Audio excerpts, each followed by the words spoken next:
Salut și bine v-am găsit la un nou vlog. Am o veste bombă. O să mă las de iepuri. Mi-am achiziționat o iepuroacă.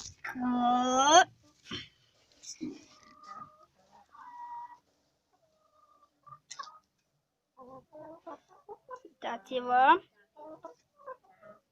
Uitați. Hai să trecem la a doua coteață. Aici e a doua, după cum o știți.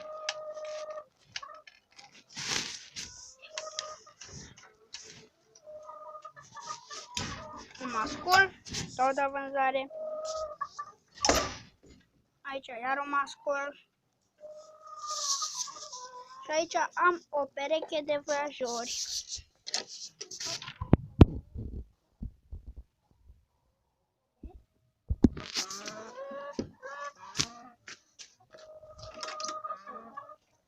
Hai să vă arăt ceva.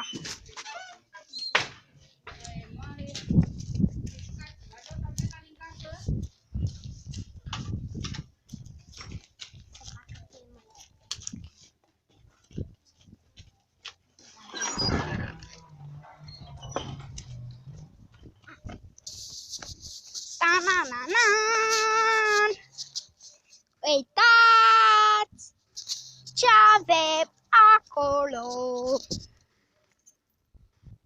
Cățeluși de la Ursa de la Ursa. Și acolo este pui. Așa. Hai că mai avem un câine. Hai să vi-l arătăm pe tatăl la pui. Mai l-am mai aici pe dăvale. Cățelul. Uitați cățelul. Acesta e cățelul. Are un an. Un an și 5 luni are cățelul.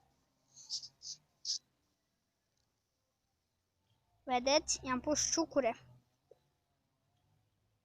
Acolo de la cățea opresc 2.